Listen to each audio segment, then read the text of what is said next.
जो जिस टॉपिक पे बेस्ट कैंडिडेट को जब चूज करेंगे अपने ऑर्गेनाइजेशन में लेकर आएंगे, जब लेकर आएंगे, जब चूज करने के बाद उसके बाद का जो प्रोसेस है वो है इंडक्शन, उसके बाद प्लेसमेंट। ठीक है, तो आज जो हम टॉपिक कवर कर रहे हैं वो इंडक्शन एंड प्लेसमेंट है। हम चूज कर लिए बेस्ट कैंडिडेट को, उसके बाद क्या करेंगे, इंडक्शन में इंट्रोड्यूस कराना अपने ऑर्गेनाइजेशन के बारे में, उसको बताना, और उसके बारे में ऑर्गेनाइजेशन को बताना। ये इंट्रोडक्शन का पार्ट होता है जब हम हायरिंग कर लेते हैं, लेके आ जाते हैं, सेलेक्ट किया कर लेते हैं एम्प्लॉइज को, उसके बाद का प्रोसेस है। ठीक है, तो आज हम क्या पढ़ रहे हैं, इंडक्शन एंड प्लेसमेंट। इसके अंदर कौन कौन सा टॉपिक है जिसको हम आज स्टडी करेंगे उसको देख लेते हैं। देखिए, पहला है इंट्रोडक्शन ऑफ इंडक्शन। ठीक है, दूसरा है meaning and definition of induction, क्या उसका मतलब है, इंडक्शन का मतलब क्या है, और कुछ ऑथर ने डेफिनेशन दिया हुआ है उसके इंडक्शन के बारे में, उसको स्टडी करेंगे। इंडक्शन ऑब्जेक्टिव, उसका उद्देश्य क्या है, इंडक्शन क्यों करवाया जाता है, उसे क्या उद्देश्य है, उसको पढ़ेंगे। उसके बाद पढ़ेंगे कंटेंट्स ऑफ इंडक्शन प्रोग्राम, उस इंडक्शन प्रोग्राम में जो करवाते हैं हम, ठीक है, जब इंट्रोड्यूस कराते हैं तो क्या क्या कंटेंट्स रखते हैं, क्या क्या उस प्रोग्राम में होता है, उसको पढ़ेंगे। उसके बाद हम पढ़ेंगे meaning and definition of placement. Induction के बाद जो सेकंड चीज मिल जाएगा उसमें प्लेसमेंट क्या है। इंट्रोडक्शन, पहला इंडक्शन मतलब क्या है, इंट्रोड्यूस करना। सिलेक्शन के बाद इंट्रोड्यूस करेंगे अपने कंपनी में, अपने ऑर्गेनाइजेशन में। ठीक है, उसके बाद इंट्रोडक्शन करने के बाद क्या करेंगे, वो उसको जॉब असाइन कर देंगे, प्लेस कर देंगे कि आप ये वाला आप जॉब पकड़ लीजिए, इसको आपको काम करना है, इस पे काम करना है। तो ये क्या है, प्लेसमेंट है। इसको हम डिटेल में जाएंगे अभी। Meaning and definition of placement उसमें पढ़ेंगे कौन कौन से ऑथर ने क्या क्या डेफिनेशन, क्या क्या मीनिंग दिए हुए हैं। ठीक है, प्लेसमेंट का क्या इंपॉर्टेंस है, प्लेसमेंट का क्या सिग्निफिकेंस है, और प्लेसमेंट में क्या क्या प्रॉब्लम क्रिएट होता है, प्लेसमेंट करते हैं उसके बाद क्या क्या प्रॉब्लम फेस करता है ऑर्गेनाइजेशन या फिर एम्प्लॉय, क्या क्या प्रॉब्लम फेस करता है, उसको हम स्टडी करेंगे। लास्ट में देखेंगे जॉब प्लेसमेंट को अफेक्टेड बनाने के लिए, मतलब ट्रूथफुल बनाने के लिए क्या क्या करेंगे, वो इस चीज को देखेंगे। ठीक है, सबसे पहले हम लोग आ जाते हैं मीनिंग एंड डेफिनेशन ऑफ। हम लोग बैक चैप्टर में हम लोग पढ़े हैं कहाँ तक, सिलेक्शन तक, मतलब सिलेक्शन कर लिए कैंडिडेट अकॉर्डिंग टू, बहुत जब वेरियस आते कैंडिडेट्स आते हैं हमारे कंपनी में, हम किसी जॉब को असाइन किए, एचआर मैनेजर के पोस्ट के लिए हम वैकेंसीज निकाले हैं, रिक्रूटमेंट निकाले हैं, तो बहुत सारे कैंडिडेट उसमें अप्लाइड करते हैं, उसमें से हम क्या करते हैं, बेस्ट कैंडिडेट को चूज करते हैं, मीन सेलेक्ट करते हैं। सिलेक्शन करने के बाद जब हम एम्प्लॉइज को हमारे ऑर्गेनाइजेशन में ले आते हैं, तो उसके बाद होता है इंडक्शन। ठीक है, ये कुछ ऑथर ने अपने अपने तरीके से इंडक्शन का मीनिंग और डेफिनेशन बताया है, लेकिन मैं इनडायरेक्टली आपको ओवरऑल इंडक्शन एक बता देता हूँ कि इंडक्शन में होता क्या क्या है। ठीक है, देखिए, अगर मान लीजिए हम एचआर मैनेजर के लिए पोस्ट निकाले हैं, या फिर किसी को वेरियस डिपार्टमेंट, कोई भी डिपार्टमेंट हो सकता है, या प्रोडक्शन के लिए निकाले हो, या मार्केटिंग डिपार्टमेंट के निकाले हो, या अदर डिपार्टमेंट, किसी भी डिपार्टमेंट के लिए निकाले हो हम वैकेंसीज। ठीक है, जब एम्प्लॉइज हायरिंग करने, सिलेक्शन करने के बाद जब कंपनी में आता है, तो क्या क्या होता है, एक इंडक्शन प्रोग्राम रखा जाएगा कंपनी के द्वारा। जो प्रोग्राम है वो कोई भी माध्यम से रखा जा सकता है, या फिर वीडियो कॉन्फ्रेंसिंग रखा जा सकता है, या फिर एक कॉन्फ्रेंस रखा जा सकता है हॉल में, कॉन्फ्रेंसिंग के थ्रू हो सकता है। ठीक है, या फिर डिपार्टमेंटल वाइज डिपार्टमेंट में जा जाकर तो वहां पर इंट्रोडक्शन का फंक्शन या प्रोग्राम हो सकता है। ये एक माध्यम है कि अलग अलग माध्यम से हम इंट्रोडक्शन करा सकते हैं। जैसे कि फॉर एग्जाम्पल, अभी आप लोग एमबीए में जब एडमिशन लिए, एमबीए में जब प्रोसेस पूरा हुआ, उसके बाद जब सब एनरोल हो गए, एडमायर हो गए, एडमिशन सबको ही ले लिए थे, उसके बाद क्या हुआ, एक हम क्या रखे थे, यूनिवर्सिटी क्या रखी थी, एक इंडक्शन प्रोग्राम रखी थी। इंडक्शन प्रोग्राम को किस लिए रखी थी, आपको इंट्रोड्यूस कराने के लिए हमारे यूनिवर्सिटी से, और हम आपसे इंट्रोडक्शन हो जाए, आपके बारे में जाने कि हमारे पास ये बच्चे स्टूडेंट एडमिशन लिए हुए हैं, ये दोनों तरफ से क्या एक दूसरे को जान पहचान हो जाए, इंट्रोडक्शन पार्ट हो जाए। तो हमने एक फंक्शन रखा था इन जिसको हम इंडक्शन प्रोग्राम का नाम दिए थे। तो वो उसी को क्यों दिया था इंडक्शन प्रोग्राम का नाम, क्योंकि इंट्रोडक्शन किसका, एम्प्लॉय, जैसे हम लोग हमारे अंदर आए हुए हो, मतलब यूनिवर्सिटी आए एडमिशन लिए हो, क्या आपको क्या क्या बताया गया, यूनिवर्सिटी का पूरा मिशन विजन ऑब्जेक्टिव, आपको पूरा एमबीए का प्रोग्राम बताया गया कि ये प्रोग्राम आपको 4 सालों में होना है, ऐसा ऐसा असाइनमेंट जमा करना है, ये सारा चीज पूरा डिटेल डिस्क्रिप्शन आपको दिया गया। और आपका भी इंट्रोडक्शन हुआ कि आप जितने स्टूडेंट हैं एमबीए में, वो हमसे परिचित हुए कि हम कौन कौन से फैकल्टीज आप लोगों को कौन कौन सब्जेक्ट्स लेंगे, या फिर कौन कौन सा सब्जेक्ट को पढ़ाएँगी, ये सारा चीज़ क्या है आपको उसमें इंट्रोडक्शन में आपको बताया गया है। वैसे ही कंपनी क्या करती है, जब किसी भी एम्प्लॉइज़ को सिलेक्टेड करके जब ऑर्गेनाइज़ेशंस में लेके आती है, तो सबसे पहले क्या होता है, एम्प्लॉयर जो असाइन्ड हुआ रहता है एम्प्लॉयर, वो पहले इंट्रोडक्शन कराएगा किसी भी डिपार्टमेंट में जाके। अगर मान लीजिए एक ही एग्जांपल ले लेते हैं हम, एचआर डिपार्टमेंट में एम्प्लॉयी को हायर किए हैं, ठीक है? उस एचआर एम्प्लॉय मान लीजिए एचआर मैनेजर का हम असाइन किए हैं, ठीक है? उसको हम सेलेक्ट करके लेके आए हैं। अब एचआर मैनेजर को इंट्रोड्यूस कराना है HR department, only HR department. उस एचआर मैनेजर को वेरियस डिपार्टमेंट में भी हम कर सकते हैं, लेकिन हम फिलहाल उसको एचआर डिपार्टमेंट में ही उसको इंट्रोडक्शन कराएंगे। तो पहला जो पॉइंट होता है इसमें, वो introduction the employees to all, मतलब जो एम्प्लॉय सेलेक्ट हुए हैं उसको एचआर डिपार्टमेंट में सभी से इंट्रोडक्शन कराया जाएगा। ठीक है जी, कौन कौन सा जैसे मान लीजिए वो एचआर मैनेजर पोस्ट में आया है, तो उसके जो सीनियर्स होंगे उससे इंट्रोड्यूस कराएंगे, उससे जूनियर्स होंगे तो जैसे सबॉर्डिनेट्स उसके अंडर में जो काम करेंगे उनसे भी इंट्रोड्यूस कराएंगे, ओवरऑल सभी से इंट्रोड्यूस कराएंगे।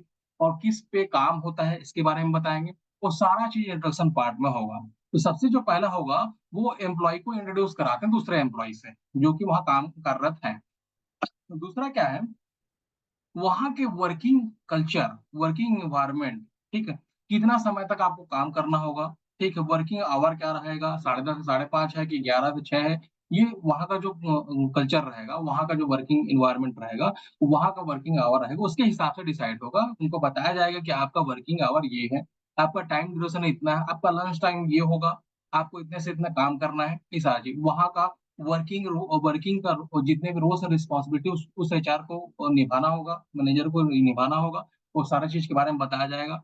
कंपनी के जो ऑर्गेनाइज़ेशन उसको लेके आई, वो अपना विज़न को बताएगी, अपना मिशन को बताएगी, क्या उसका मिशन है, क्या लक्ष्य है, क्या ऑब्जेक्टिव्स है, ठीक है? उसको बताएगी। कंपनी अपने रेपुटेशन को बताएगी लेवल, यानी कि वो दूसरे की अपेक्षा कितना सुपरसीड करती है। मान लीजिए कोई ऑर्गेनाइज़ेशन है, वो उससे जो प्रोडक्ट बना रही है या फिर जिस लेवल में काम कर रही है, वो उसके दूसरे कॉम्पिटिटर भी होंगे, तो वो दूसरे कॉम्पिटिटर के से कितना बेस्ट है, कितना सूटेबल है। ये सब चीज़ भी वो उस एम्प्लॉइज़ को बताएगी कि हमारा कंपनी कितना रेपुटेड लेवल पे है, ठीक है? हमारा कंपनी का क्या प्रोफाइल है, हमारा कंपनी किस ग्रोथ में जा रहा है, हमारे कंपनी की कितनी कैपेसिटी है ग्रोथ करने की, हमारे कंपनी का रूल्स, रेगुलेशंस, पॉलिसीज़ हो गया और जितने भी उसके मार्केटिंग स्ट्रेटेजीज़ हो गए, ठीक है? जो भी पोज़ीशन वो गेन करता होगा, ये सारा चीज़ें जो भी है, वो इंडक्शन पॉइंट में कवर कर दिया जाएगा, ठीक है? ये सब चीज़ जो जो लेके एम्प्लॉइज़ को हायर करके सेलेक्ट करके लेके आएँगे, वो सारा चीज़ को इंडक्शन के दिन, इंडक्शन जब प्रोग्राम रखा जाएगा, तो ये सारा चीज़ उनको बताया जाएगा, वर्किंग कल्चर, वर्किंग एनवायरनमेंट के कल्चर, ठीक है? इससे क्या होगा, वो जो एम्प्लॉयी जो आया इंडक्शन प्रोग्राम से हेल्पफुल क्या होता है, जब वो कंपनी में आया, ये सारा चीज़ के बारे में उसको फ़ैमिलियराइज़ हो गया, यानी कंपनी के बारे में फ़ैमिलियराइज़ हो गया पूरा, समझ में आ गया कि यहाँ वर्किंग कल्चर कैसा है, वर्किंग एनवायरनमेंट कैसा है, यहाँ का टाइमिंग कैसा है, यहाँ का लंच टाइमिंग क्या है, यहाँ का रोल्स रिस्पॉन्सिबिलिटी क्या है, कंपनी किस उद्देश्य पर काम कर रही है, इसका क्या मिशन विज़न है, ये सारा चीज़ अगर वो जानती है, जो एम्प्लॉयी हायर हुआ है, वो जान रहा है, तो क्या करेगा, वो उसका जो परसेप्शन लेवल क्रिएट होगा, वो सोचेगा कि कंपनी अच्छी है या बुरी है, जो भी अपने मन में परसेप्शन बनाएगा। अगर उसको लगता है, जो एम्प्लॉइज़ हायरिंग हुआ, उसको लगता है कि कंपनी बेस्ट फॉर हिम, अगर जो एम्प्लॉयी हायर हुआ है, उसको लगता है कि ये बेस्ट है, उसका परसेप्शन लेवल जो है, हाई हो जाता है। तो ज़ाहिर-सी बात है, जब वो काम करेगा, तो उसका परफॉर्मेंस लेवल क्या होगा, बहुत हाई होगा।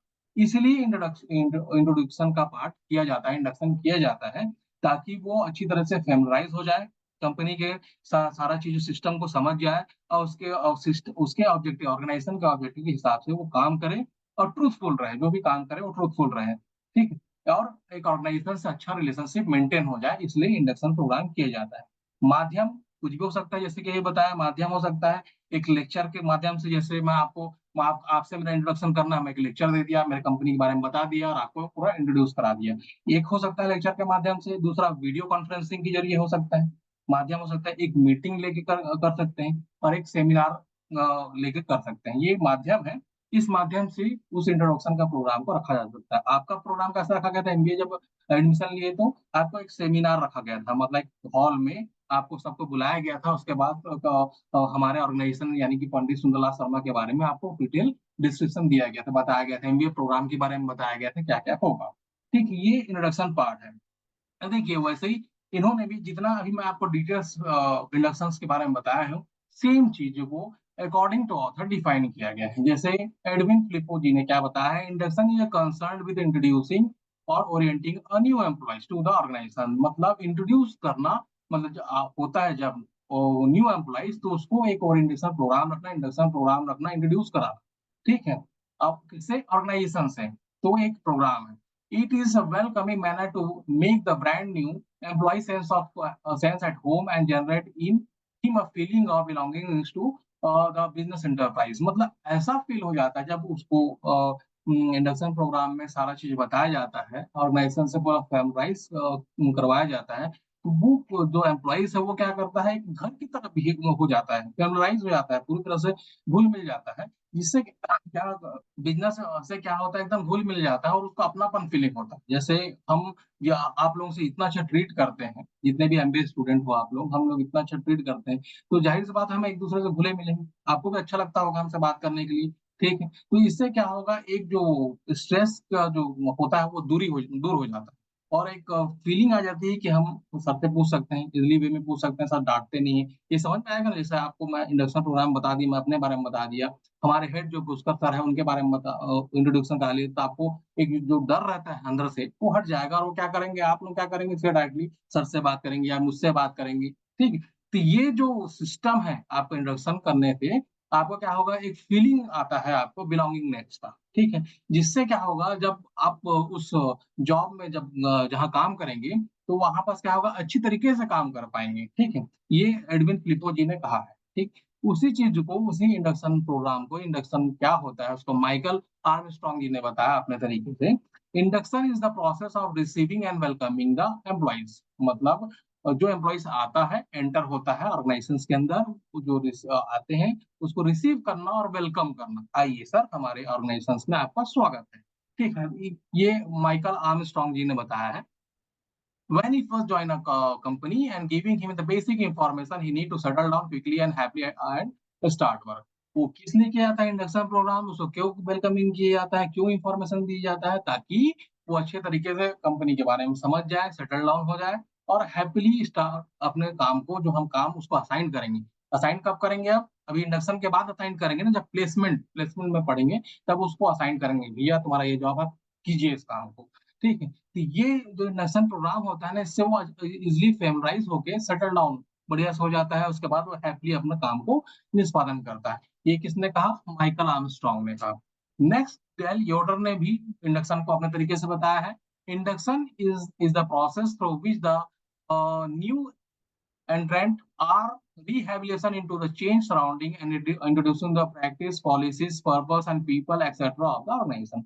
ये भी अपने तरीके से सेम चीज को बता रहा है। न्यू एंट्रेंस, न्यू कमर, जो न्यू सिलेक्टेड पीपल है, ठीक है, अमंग द जितना वेरियस कैंडिडेट आया उसमें से बेस्ट को चूज करके लाया है, जो न्यू एंट्रेंस है उसको हम ऑर्गेनाइजेशन में लाते हैं, और ऑर्गेनाइजेशन में लाने के बाद ऑर्गेनाइजेशन की जितने प्रैक्टिस है, पॉलिसीज है, पर्पसेस है, सारा चीज को, और दूसरे पीपल्स है जो कि ऑर्गेनाइजेशन में काम कर रहे हैं, उससे इंट्रोडक्शन कराना।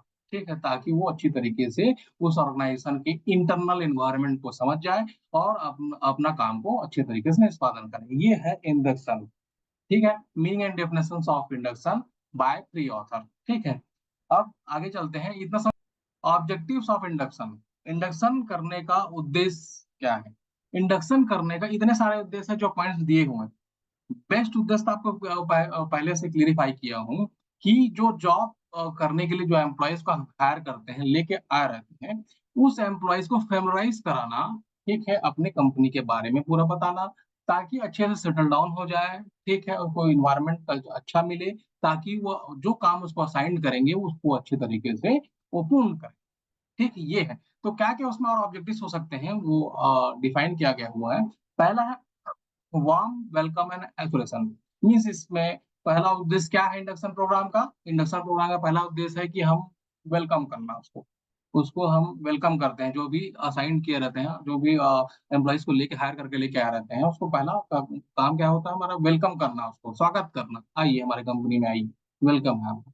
ठीक, तो पहला उद्देश्य यही है इंडक्शन प्रोग्राम का। दूसरा इंडक्शन प्रोग्राम का उद्देश्य ये होता है, वो fostering the immediate relationship. Induction program से क्या होगा, एक रिलेशनशिप मेंटेन होता है, किसके थ्रू, किसके किसके बीच में इंडक्शन प्रोग्राम करने से किसके किसके बीच में रिलेशनशिप मेंटेन अच्छा होता है, जो एम्प्लॉयर है और जो एम्प्लॉइज हायर हुआ है उनके बीच में, और जो अदर एम्प्लॉइज है जो वहाँ काम कर रहे होंगे उनके बीच में, क्योंकि हम इंडक्शन के थ्रू उसको सारी चीजें बता रहे हैं, इंट्रोड्यूस करा रहे हैं, अदर एम्प्लॉइज के बारे में बता रहे हैं, भैया ये आपके सीनियर मैनेजर है, ये आपके जूनियर मैनेजर है, ये आपके सब ऑर्डिनेट्स है, ये है सब HR एग्जीक्यूटिव है, ये सब चीज को बता रहे हैं, पूरा हायरार्की को समझा रहे हैं उनको, ये है। तो वो क्या है, पूरे उसके बारे में समझता है, जो आता है एम्प्लॉइज वो सबको समझता है। तो ये एक रिलेशनशिप मेंटेन होता है हम लोगों के बीच में। दूसरा ऑब्जेक्टिव इंडक्शन का क्या है, रिलेशनशिप बनाना, fostering the immediate relationship. Next जो है, instilling a positive perception. Positive perception कब बनेगा, कब होता है, जब हम अपने ऑर्गेनाइजेशंस के बारे में उसको अच्छा बातें बताएं कि हमने गत वर्षों में यानी पीछे बैक वर्षों में कितना अचीवमेंट किया है, हमारा ऑर्गेनाइजेशंस का विजन क्या है, हमारा ऑर्गेनाइजेशंस का ऑब्जेक्टिव्स क्या है, उद्देश्य क्या है, ठीक है, हम किस लेवल तक बढ़ना चाहते हैं आगे, हमारा आज तक अचीवमेंट क्या क्या है। जैसे आपको एग्जांपल के तौर पे हमारा MBA प्रोग्राम में जब असाइन किए हैं, Pandit Sundarlal Sharma is the best, क्यों है, A+ उसको एग्रेड मिला हुआ है, ठीक है। तो ये क्या बताता है उसका, वो कंपनी का मतलब ऑर्गेनाइजेशन के बारे में कि बेस्ट है। तो आपका परसेप्शन लेवल क्या होगा, बेस्ट बनेगा कि हाँ हमें इस यूनिवर्सिटी में एडमिशन लेना चाहिए, और आने वाले जो नेक्स्ट सालों में भी है, हम भी रेफरेंस करेंगे, आप लोग भी सोचेंगे कि यहाँ बेस्ट पढ़ाई होता है, ठीक है, यहाँ का कल्चर बहुत अच्छा है, ये आपका परसेप्शन बनेगा। हम आप इंट्रोडक्शन किए हमारे यूनिवर्सिटी के बारे में, तो आपका परसेप्शन बनेगा गुड, ठीक है। और आपको हम टीच करेंगे नहीं, आपको आपको समझाएंगे नहीं, तो आपका परसेप्शन कैसे बनेगा, बेड अरे वहां तो कुछ नहीं होता है। तो अभी आपका क्या बन रहा है, पॉजिटिव परसेप्शन बन रहा है हमारे ऑर्गेनाइजेशन, हमारे पंडित सुंदरलाल के लिए आपका अच्छा परसेप्शन। अब क्या करेंगे, आप दूसरे को भी आप रेफरेंस देंगे कि वहाँ MBA का प्रोग्राम बहुत अच्छा है, आप लोगों को असाइन कीजिए, वहाँ पर फैकल्टीज अच्छे हैं, आपको पढ़ा रहे हैं, ये आपका परसेप्शन लेवल बनेगा। वैसे ऑर्गेनाइजेशंस में भी सेम है, जब इंट्रोडक्शन कराते हैं कंपनी में जो आया रहता है, ठीक है, उसको अगर करवाते हैं हम, तो उसका भी परसेप्शन लेवल क्या होता है, पॉजिटिव होगा या नेगेटिव होगा। पॉजिटिव कब होगा, जब हम हमारा अचीवमेंट को उसको अच्छी तरीके से बताएंगे, हमारा ऑर्गेनाइजेशन का अचीवमेंट को उसको बताएंगे, ये इंट्रोडक्शन पार्ट में होता है कि इसको पर उसको पूरा अच्छी तरीके से हमारे ऑर्गेनाइजेशन के बारे में बताएं, ठीक है, अभी थोड़ी देर में बताया कंपनी के विजन मिशन ऑब्जेक्टिव, ठीक है, रेपुटेशन लेवल, ठीक है, वो सबको बताता है, हमारे कंपनी का प्रोफाइल्स पूरा ग्रोथ बताते हैं, कैपेबिलिटी बताते हैं, उसका रूल्स रेगुलेशन सारा चीज को डिस्क्रिप्शन करते हैं। तो उससे क्या है, उस एम्प्लॉय का परसेप्शन लेवल बनता है कि मुझे यहाँ जॉब करना अच्छा है, ठीक है, मुझे यहाँ जॉब करने से जॉब सेटिस्फेक्शन मिलेगा, ठीक है, ये सारा चीज पॉजिटिव वे में चलता है। तो ये तीसरा उद्देश्य है, इंस्टिलिंग अ पॉजिटिव परसेप्शन बनना, ठीक, इंडक्शन प्रोग्राम के थ्रू। और चौथा क्या हो सकता है objective, comprehensive organization introduction. Comprehensive organization introduction means क्या होता है, देखिए, HR डिपार्टमेंट में यदि हम असाइन किए हैं, ठीक है, तो HR डिपार्टमेंट के बारे में बताना, तो उसका जॉब जो रोल्स रिस्पॉन्सिबिलिटी उसके बारे में बताना हो गया। लेकिन आपको फैमिलराइज कराएंगे दूसरे डिपार्टमेंट में भी, यानी कि आप काम करने आए हैं HR डिपार्टमेंट का, बट आपको फाइनेंस में भी आपको इंट्रोडक्शन कराया जाएगा, आपको मार्केटिंग में भी जाकर इंट्रोडक्शन कराया जाएगा, ठीक है। तो आपको ओवरऑल जितने भी जगह आपको इंट्रोडक्शन करा रहे हैं, उसको कहते हैं कॉम्प्रिहेंसिव ऑर्गेनाइजेशनल इंट्रोडक्शन, ठीक है, मतलब जहां आपको काम करना है उसका तो इंट्रोडक्शन हो गई होगा, क्योंकि आप HR के लिए असाइन हुए हैं, तो HR के डिपार्टमेंट को आपको समझना है ही है, तो इंट्रोडक्शन कराएंगे।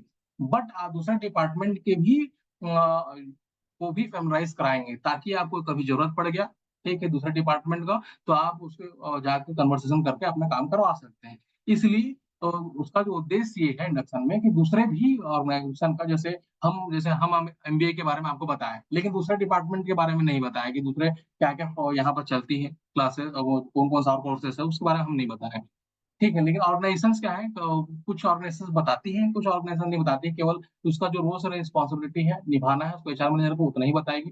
कुछ क्या करती है, पूरा कंपनी के बारे में बताती है, जितने भी अदर ऑर्गेनाइजेशन डिपार्टमेंट है वो सबको बताएगी। तो ये क्या होता है, इससे क्या होगा, काम बाधित नहीं होगा, वो HR के काम के साथ दूसरा भी काम आ गया तो दूसरे डिपार्टमेंट को वो हैंड ओवर कर सकता है, बता सकता है कि आपका ये काम है, आप कर लीजिए। तो ये कॉम्प्रिहेंसिव ऑर्गेनाइजेशन इंट्रोडक्शन भी जरूरी है, उसका उद्देश्य होता है कि उसको बताएं।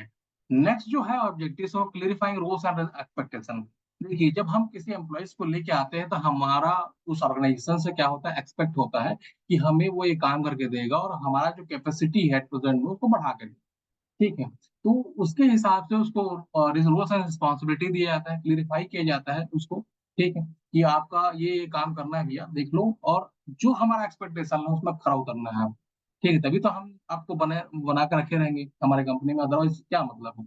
ठीक, तो ये क्लेरिफाई ऑब्जेक्टिव ऑफ इंडक्शन में, और इंडक्शन का पार्ट ये है कि पूरा रोल्स एंड रिस्पॉन्सिबिलिटी को क्लेरिफाई करना। ठीक है, और हमारा ऑर्गेनाइजेशन का एक्सपेक्टेशन को उसको बताना, समझाना। ठीक है, उस एक्सपेक्टेशन लेवल में, ताकि वो जो हायर हुआ है वो काम करके दे। ठीक है, ये नेक्स्ट ऑब्जेक्टिव हो गया। उसके बाद जो ऑब्जेक्टिव्स है, डिटेल पॉलिसीज एंड प्रोसीजर, जो कंपनी का रूल्स रेगुलेशंस पॉलिसी प्रोसीजर, वो सारा चीज बताना।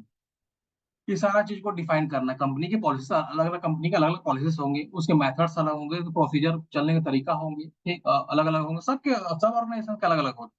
वो अपना रूल्स रेगुलेशन पॉलिसीज अपना ऑर्गेनाइजेशन का जो हेड होगा वो बनाएगा। ठीक, बोर्ड मीटिंग्स में ये डिसाइड होता है कि हमारा ऑर्गेनाइजेशन से क्या क्या पॉलिसीज होना है, क्या क्या वो रूल्स और पॉलिसीज को, उसको इंडक्शन पार्ट में, जब इंडक्शन होता है उनका, इंडक्शन पार्ट में सब कुछ समझा दिया जाता है।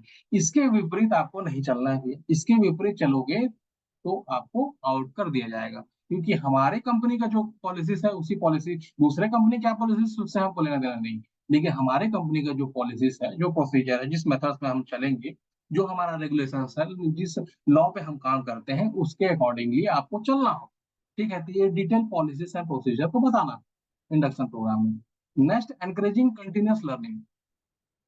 इसमें क्या होता है, इंडक्शन पार्ट में वो तो फैमिलराइज हो गया। फैमिलराइज होने के बाद क्या होता है, इजी टू लर्न, सॉरी, उस जो हायरिंग एम्प्लॉइज है, उसको इजी इजी हो जाएगा अपने काम को करने के लिए, क्योंकि वो फैमिलाइज ईच एंड एवरीथिंग हो गया। अपने डिपार्टमेंट के हर सबऑर्डिनेट्स, अपने डिपार्टमेंट के मशीन, जो जिस मशीन पे वो काम करेगा, मान लीजिए फॉर एग्जांपल, मान लीजिए कंप्यूटर में ही काम करेगा, उससे फैमिलाइज होना, अपना जहाँ पर सीट करेगा वहां का फैमिलाइज होना, हर चीज को फैमिलाइज हो चुका है, तो उसको लर्न करने में, जल्दी ग्रैपिंग करने में, अपना काम को, जैसे कुछ लोग क्या होता है, जैसे आज असाइन किए हैं उनको सीखते सीखते, समझते समझते, ऑर्गेनाइजेशन समझते समझते, जॉब को समझते समझते को 10-15 दिन लगे। ठीक है, तो अगर हम इंडक्शन प्रोग्राम रखेंगे तो वो जल्दी उसको सीखेगा हम, क्योंकि एक ही दिन में, एक ही इंडक्शन प्रोग्राम में उसको हर चीज डिटेल दे दिए, समझा दी, यहाँ बैठना है, यहाँ आपको ये करना है, यहाँ करना है, आपको रोल्स रिस्पॉन्सिबिलिटी है, तो वो easy to learn, learn easy कर लेता है, और वो अपने काम को निष्पादन जल्दी करता है, मतलब उसको समय नहीं लगता, 10 से 15 दिन नहीं लगेगा इंडक्शन प्रोग्राम में। उसको इतना फैमिलाइज कर दिया जाता है कि वो कल से ही, यानी आज ज्वाइन हुआ तो आज से ही काम चालू कर देगा अपना। ये एनकरेजिंग करता है लर्न करने में, तो इजी टू लर्न है, ये ऑब्जेक्टिव है इंडक्शन प्रोग्राम का। नेक्स्ट जो है, फैसिलिटिंग इफेक्टिव कम्युनिकेशन। इसमें क्या होता है, कम्युनिकेशन अब क्या है, फेमराइज हो चुके हैं। अब जो नया एम्प्लॉइज आया है वो दूसरे एम्प्लॉय से इजिली फेमराइज हो गया, तो कम्युनिकेशन क्या होगा, इजी वे में जाएगा। ठीक है, दोनों के बीच में, जो अपने सबऑर्डिनेट के बीच में या फिर कलीग के बीच में क्या होगा, अच्छा कोलैबोरेशन बनेगा, उन लोगों का तालमेल अच्छा बैठेगा, एक दूसरे में अंडरस्टैंडिंग अच्छा बैठेगा। अंडरस्टैंडिंग अच्छा होगा तो जो वर्किंग कल्चर है, वर्किंग इन्वायरमेंट है, वो क्या होगा, बेटर होगा। और जब वर्किंग कल्चर इन्वायरमेंट अच्छा है वहाँ का, तो सीधी सी बात है, कंपनी क्या है, प्रोग्रेस करेगी। मतलब वहां का जो वर्किंग कल्चर अच्छा रहेगा तो अच्छा काम होगा, काम अच्छा होगा तो कंपनी प्रोग्रेस करेगी। तो ये कम्युनिकेशन प्रोसेस जो होगा वहां पर अच्छा होगा, क्योंकि पहले से फैमिलाइज हो गए हैं, एक दूसरे के बारे में समझ चुके हैं। ठीक है, नेक्स्ट ऑब्जेक्टिव है कंप्लायंस एंड एथिकल अंडरस्टैंडिंग। देखिए, अभी ऊपर मैं आपको बताया डिटेल पॉलिसी एंड प्रोसीजर, वैसी कंपनी के कुछ कंप्लायंसेस हो गए, कुछ इथिकल इश्यूज होंगे। ठीक, उसके विपरीत आपको नहीं करना है। ठीक है, कुछ राइट और रॉन्ग थिंग्स होंगे। ठीक है, तो कुछ मान ली जाए, ऐसा कुछ चीजें हैं जो आपके नजर में गलत है, लेकिन ऑर्गेनाइजेशन की नजर में सही है, तो आपको, जो ऑर्गेनाइजेशन अपना एथिक्स रखा हुआ है, जो वो समझती है कि ये राइट है, तो उसी राइट वे में, में ही आपको काम करना होगा। तो ये क्या होगा, उसकी कंपनी के जो एथिकल इश्यूज है, कंप्लायंसेस है, उसके हिसाब से जो हायर्ड एम्प्लॉइज है उसको काम करना हो, तो ये इंट्रोडक्शन पार्ट में को समझा दिया जाएगा, हमारा एथिकल वैल्यू ये है और इसी के हिसाब से आपको काम करना है। ठीक है, नेक्स्ट वन जो है, promoting organization culture. Organization culture क्या होता है, वहाँ के वर्किंग एनवायरनमेंट में फर्क होता है कि वहाँ का कल्चर कैसा है, गुड कल्चर है कि नहीं, इन्वायरमेंटल जो कंडीशन है इंटरनली, हर डिपार्टमेंट कैसा है कि नहीं। ठीक है, ये सारा चीज तो फेमराइज करवाते हैं, जब जो किसी भी हायरिंग करते हैं एम्प्लॉइज को, तो फेमराइज करा रहे हैं, तो उसे कल्चर के बारे में भी समझ में आता है, क्योंकि यहाँ का वर्किंग आवर कैसा है, यहाँ पर देर तक तो काम नहीं करते हैं, ठीक है। मान लीजिए 10:30 से 5:30 बजे बोला गया है, लेकिन यहाँ पर 10:30 बजे रात को ऐसा छोड़ा तो नहीं जाता, ठीक है। तो वो सब चीज़ को समझते हैं, ठीक है। वो इंडक्शन पार्ट में समझ में आता है, जब इंट्रोडक्शन होता है कि नहीं भैया हमारे यहाँ 10:30 से 5:15 चलते हैं। एक एग्जांपल के तौर में बता रहा हूँ आप लोगों को। और वेरियस डिपार्टमेंट में वेरिएबल टाइम होता है, ई शिफ्ट, बी शिफ्ट, सी शिफ्ट लगता है ऑर्गेनाइजेशंस में, ठीक है। तो सुबह का ड्यूटी भी होता है, दोपहर का ड्यूटी भी होता है, जनरल शिफ्ट्स होते हैं, ठीक है। नाइट ड्यूटीज भी लगता है, रात को ड्यूटी लगता है, वो अपने अपने ऑर्गेनाइजेशंस के उसी कल्चर के हिसाब से होगा। तो ये जो आप पॉइंट्स देखे हैं, ये इंडक्शन प्रोग्राम कराने का उद्देश्य, इससे ये बेनिफिट्स होते हैं, ऑब्जेक्टिव्स हैं, ठीक है। क्लियर है? तो देखिए इंडक्शन प्रोग्राम में क्या क्या कंटेंट्स रखा जाता है। मतलब हम प्रोग्राम ऑर्गेनाइज करते हैं इंट्रोडक्शन का, ठीक है, एम्प्लॉयज का। तो उसमें क्या क्या कंटेंट्स रखे जाएंगे। कंटेंट्स अभी आपको बताया थोड़ी देर पहले शुरुआत में ही। क्या क्या कंटेंट हो सकता है, देखिए इसमें पूरा पॉइंट्स लिखा हुआ है। कंपनी का ओवरव्यू, कंपनी के बारे में पूरा ओवरव्यू बताना, ठीक है। प्रोडक्ट एंड सर्विसेज, यदि कंपनी प्रोडक्ट्स मैन्युफैक्चरिंग कंसर्न है, कुछ प्रोडक्ट बनाती है, तो प्रोडक्ट के बारे में बताएगी कि हमारा कैपेसिटी ये, हमारा इतने मात्रा में, इतने महीने में इतने मात्रा में प्रोडक्शन होता है, इसको हम अपग्रेड करने की या फिर इसको एक्सटेंड करने के लिए सोच रहे हैं, ये हमारा अभी अभी तक का प्रोडक्ट कैपेसिटी है, ये सब बताएंगे। या फिर कोई सर्विस कंपनी होती है, यानी कि जो सर्विस, जो प्रोडक्ट नहीं बनाती, जो सर्विस कंपनी है, ठीक, जो सर्विस प्रोवाइड करती है, वो अपने सर्विसेज के बारे में बताती है, ठीक है। हमारे यहाँ ये सर्विसेज है, और आपको कस्टमर्स को या फिर जो क्लाइंट्स है उसको आपको इस सर्विसेज के बारे में ही बताना है, ठीक है। तो ये कंटेंट्स, क्या क्या कंटेंट्स है वो बताया गया हुआ है, हम इंडक्शन प्रोग्राम में क्या क्या कंटेंट रखते हैं। पहला तो कंपनी ओवरव्यूज हो गया, दूसरा हमारे प्रोडक्ट, ऑर्गेनाइजेशन के प्रोडक्ट या सर्विसेज के बारे में, तीसरा है ऑर्गेनाइजेशन स्ट्रक्चर के बारे में बताया जाता है, यानी कि हम जैसे छोटी कंपनी, छोटी ऑर्गेनाइजेशन है तो छोटा स्ट्रक्चर होगा, बड़ी कंपनी होगी तो उसका बड़ा स्ट्रक्चर होगा, वेरियस डिपार्टमेंट्स रखा होगा, यानी कि ओवरऑल सारा डिपार्टमेंट्स होगा। HR department, finance, marketing departments के बारे में आप अच्छी तरह से जानते हैं, उस समय पढ़े होंगे। ये पूरा एक स्ट्रक्चर कोड कंटेंट्स में रखना, हर के बारे में, एचआर डिपार्टमेंट में ये काम होता है, प्रोडक्शन डिपार्टमेंट में ये इतने एम्प्लॉयज और इतना काम होता है, ठीक है। मार्केटिंग डिपार्टमेंट इतने एम्प्लॉयज इतना काम होता है, ठीक है। आर-एन-डी डिपार्टमेंट में इतने एम्प्लॉयज इतना काम होता है, ये सारा चीज स्ट्रक्चर के अंदर में आता है। ये स्ट्रक्चर को डिफाइन करना, जो हायरिंग एम्प्लॉयज है उसको करना। तो ये कंटेंट्स है। तीसरा पॉइंट। चौथा पॉइंट होगा डिपार्टमेंट का ओवरव्यू देना। डिपार्टमेंट मतलब एक सिंगल वाइस या ऑर्गेनाइजेशन का पूरा ओवरऑल देगा। ऑर्गेनाइजेशन छोटा हो सकता है या बड़ा हो सकता है, उसको ओवरऑल देगा। या डिपार्टमेंट का इंटरनल, एक एक डिपार्टमेंट का है, यानी एचआर डिपार्टमेंट पूरा डिस्कशन देना, फाइनेंस डिपार्टमेंट का पूरा डिस्कशन देना, ठीक है। मार्केटिंग डिपार्टमेंट पूरा डिस्कशन देना, एक एक चीज को डिस्क्राइब करना हायर्ड एम्प्लॉयज को, ये कंटेंट्स में रख सकते हैं, ठीक है। अगला कंटेंट्स क्या रख सकते हैं हम, work place culture and events, यानी कि वर्किंग कल्चर के बारे में बताना, ठीक है। यहाँ के एम्प्लॉयज कितने एग्रेसिव, कितने अच्छे तरीके से काम करते हैं, और कितने उसमें स्किल है, कितना कैपेबिलिटी है, ठीक है। ये सारा चीज को वर्किंग इन्वायरमेंटल, इंटरनल इन्वायरमेंटल को बताया जाता है उस हायर्ड एम्प्लॉयज को, ठीक है।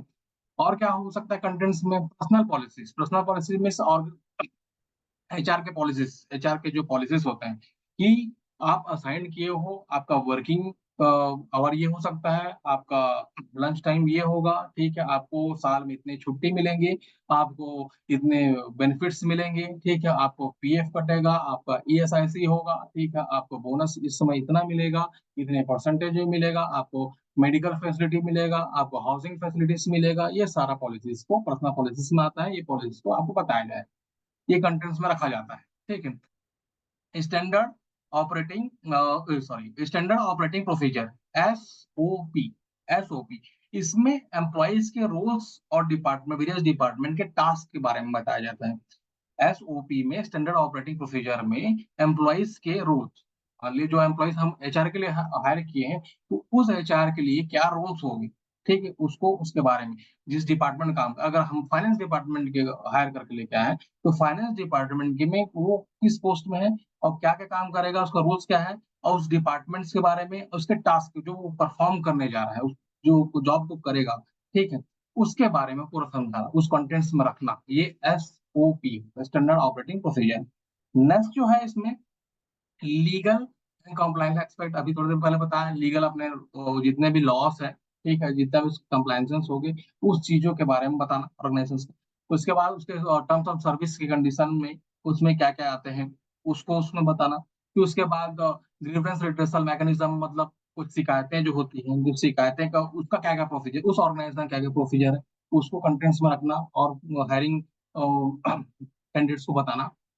सेफ्टी प्रोटोकॉल, कितना को सेफ्टी प्रोटोकॉल फॉलो करना है। हमारे कंपनी में आया, कई कंपनी का ऐसा होता है जैसे मैन्युफैक्चरिंग कंसर्न होता है, उसमें हाईली सेफ्टी होता है। सर्विस सेक्टर में तो उतना नहीं होता, लेकिन मैन्युफैक्चरिंग सेक्टर में जहाँ प्रोडक्शन होती है, जहाँ मशीन्स में काम होता है, वहाँ पर सेफ्टी जो प्रोटोकॉल होता है वेरी हाई होता है कि आपको हेलमेट्स पहनना है, शूज पहनना है, ग्लव्स पहनना है, ठीक है, और लाइटिंग जैकेट्स पहनना है ताकि दूर से आपको कोई देख सके, ठीक है। ये सारा चीज सेफ्टी फीचर्स में रहता है, ठीक है।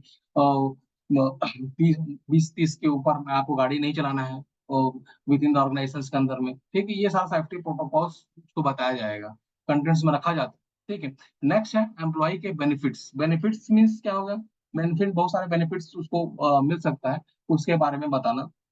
बेनिफिट्स मीन्स अभी थोड़ी देर पहले बताया आपको वही बेनिफिट्स, यानी कि एम्प्लॉयज के काम करेगा, जॉब सैलरी वगैरह तो मिलेगा ही, सैलरी मिलेगा, ठीक है, वो काम करेगा। उसके बाद जो नॉर्मल चीजें हैं, नॉर्मल चीजें यानी कि छुट्टी हो गया, ठीक है, उसका एबसेंट में जो पेमेंट कटेगा या फिर उसका एबसेंटिस बनेगा, वो सारी चीज तो नॉर्मल बेनिफिट्स होगा, वो तो देगा ही देगा, उस कंटेंट में रखा जाएगा इंडक्शन प्रोग्राम में। बट और कुछ बेनिफिट्स जो अगर वो कंपनी देती हो, जैसे मान लीजिए जाए मेडिकल फैसिलिटीज सारा ऑर्गेनाइजेशन देती नहीं है, कुछ ऑर्गेनाइजेशन जो बड़ी कंपनी है वो देगी, वो अपने उसमें अपने कंटेंट्स में रखेगा, ठीक है। हेल्थ फैसिलिटीज, मेडिकल फैसिलिटी और हेल्थ फैसिलिटी सेम होगी। नेक्स्ट जो हो गया एजुकेशन फैसिलिटीज, मतलब जो हायर्ड एम्प्लॉइज है उसके परिवार के लिए, बच्चों के लिए एजुकेशन फैसिलिटी देना सारा ऑर्गेनाइजेशन में होता नहीं है, बहुत कम ही ऑर्गेनाइजेशन जो एजुकेशन फैसिलिटी देगी। मोस्टली ज्यादा से ज्यादा मेडिकल फैसिलिटी प्रोवाइड करते हैं, ठीक है, और हाउसिंग फैसिलिटी, हाउस देते हैं, इतना ही होता है, ठीक है। एजुकेशन फैसिलिटी बहुत मोस्टली कंपनी करती नहीं, ठीक है, बहुत कम कंपनी करती है, जो है बहुत ज्यादा टर्नओवर कमाती है वो कंपनी करती है। तो ये एम्प्लॉइज को बेनिफिट्स जो उसमें प्रोवाइड करेगी, जो कंपनी द्वारा देगी, वो अपने कंटेंट्स में रख के उनको समझाते हैं। ठीक, करियर डेवलपमेंट अपॉर्चुनिटी, आप जिस जॉब में असाइंड हुए हो, उस असाइंड जॉब से आपको क्या बेनिफिट्स हैं और आपके करियर के लिए आपको क्या आगे, क्या अपॉर्चुनिटी इससे मिल सकती है, वो सारा चीज आप कंटेंट्स में रखेंगे, ठीक है। नेक्स्ट जो है करियर एडवांसमेंट स्ट्रेटेजी, बहुत सारी स्ट्रेटेजी अपनाता है ऑर्गेनाइजेशन, ठीक है। एडवांसमेंट में किसके एडवांसमेंट के लिए, वो जो असाइंड जो हायर करके लेके आया है एम्प्लॉय उसके लिए, तो वो उसको अलग अलग अपना स्ट्रेटेजी बताएगा कि आप इस स्ट्रेटेजी को फॉलो करोगे तो आपका जो करियर का एडवांसमेंट है आप ग्रोथ कर सकते हैं। मान लीजिए आपको एचआर के लिए असाइन किया गया है, लेकिन आप हमारे ये स्ट्रेटेजी को, ऑर्गेनाइजेशन के स्ट्रेटेजी को अपनाएंगे, तो शायद आपको एचआर के साथ साथ आपको प्रोडक्शन का भी इंचार्ज बना दिया जाएगा, ठीक है। तो ये करियर एडवांसमेंट का उसके पास ऑप्शन होता है, वो उसको बता दिया जाता है अपने कंटेंट्स ऑफ इंडक्शन में। नेक्स्ट है काउंसलिंग सर्विसेज, ये भी कंटेंट्स में रखा जाता है कि अगर मान ली जाए जॉब के रिगार्डिंग उसको काम करते हुए अगर जॉब के रिगार्डिंग उसको कोई दिक्कत हो गई, ठीक है, उसके मेंटल स्थिति खराब हो गई कि मैं कहाँ फंस गया आके, ठीक है, मुझे अच्छा नहीं लगा जॉब, तो उसको एक काउंसलिंग किया जाता है कि उसके जो मेंटल स्थिति है, मेंटल एबिलिटी है, उसको दुरुस्त किया जाए, ठीक है, और उसको एम्पावर किया जाए और स्ट्रेंथ किया जाए ताकि उस काम को अच्छे तरीके से कर सके। तो ये काउंसलिंग सर्विस भी एक कंटेंट्स का पार्ट है इंडक्शन प्रोग्राम का। तो ये कंटेंट्स रखा जाता है जब हम इंडक्शन प्रोग्राम रखते हैं, तो ये सारा चीज पॉइंट्स को हम डिस्क्राइब करते हैं अपने ऑर्गेनाइजेशन से, अपने कंपनीज के बारे में, इसको हायर्ड एम्प्लॉइज जो सेलेक्ट करके हम लेके आ रहे थे उसको, ठीक है। हम चलेंगे प्लेसमेंट, इसे कुछ डाउट है अभी तक, ये यहाँ तक इंडक्शन खत्म हो गया, ये अब आगे का पार्ट है इंडक्शन, मतलब इंट्रोडक्शन का पार्ट खत्म हो गया, उससे एम्प्लॉइज को इंट्रोड्यूस करा दिया कंपनी के बारे में। अब उसको क्या करेंगे, हम प्लेस करेंगे, जो जॉब जैसे एचआर के लिए उसको हायर किए गए हैं, अब उस जॉब को दे देंगे, उसको प्लेस कर देंगे, जाओ भैया तुम इस कुर्सी को संभालो, अब काम करो, काम करके हमको दो, ठीक है। तो ये प्लेसमेंट हो गया, इसको हम पढ़ेंगे, मीनिंग एंड कुछ मीनिंग है कुछ डेफिनेशन है, उसको देखते हैं आगे। Definition according to Pigors and Myers के अकॉर्डिंगली वो प्लेसमेंट्स के बारे में बताया है क्या है। इनडायरेक्टली आपको प्लेसमेंट बता दिया, प्लेसमेंट क्या है, आफ्टर रिक्रूटमेंट, इंडक्शन प्रोग्राम रखने के बाद जब उसको कंपनी के पूरा इंट्रोडक्शन दे दिए, उसके बाद वो हायर्ड एम्प्लॉयज को जॉब को दे देते हैं कि आप इस काम को करिए। अगर वो एचआर मैनेजर पोस्ट में हायर हुआ है तो एचआर मैनेजर का कुर्सी उसको दे देंगे और आप उसमें अब काम करेंगे, उसको रोल्स और रिस्पॉन्सिबिलिटी पूरा दे देंगे, अब इसको निष्पादन करेंगे। ये है प्लेसमेंट, ठीक है। अब कहते क्या है इसमें देख लेते हैं, answering the right fit between the job and employees, जो मैं बताया अभी, ठीक है। जो जॉब है जिसके लिए हम उसको हायर किए हैं, उस जॉब को उस एम्प्लॉय को फिट कर देना, ठीक, right fit between job and the employees, ठीक, facilitating a smooth transaction into the new role for the employees. Smooth transaction है समझाना, जिस जॉब के लिए उसको असाइन किया है उस जॉब को उसको दे देना और उसके रोल्स एंड रिस्पॉन्सिबिलिटी के पूरा बता देना, ताकि वो अच्छे तरीके से उस काम को निष्पादन कर सके स्मूथ तरीके से, ठीक। ये दूसरा पॉइंट। तीसरा, align the skill and competencies of the employees with the demand of the position। जिस पोजीशन के लिए उसको हायर किया गया है, ठीक है, जिस पोजीशन को की डिमांड की वजह से उसको लाया गया है, उसका कुछ स्किल और कंपटीशन कॉम्पिटेंसी को देख के लाया होगा, ठीक है। जो इंटरव्यू में इंटरव्यूअर जो होता है उसके स्किल को समझता है, उसके कॉम्पिटेशन को समझता है, उसके अकॉर्डिंगली जो जॉब का रिक्वायरमेंट है उसको उसके हिसाब से लेके आता है। अब लेके आने के बाद उसको असाइन करता है।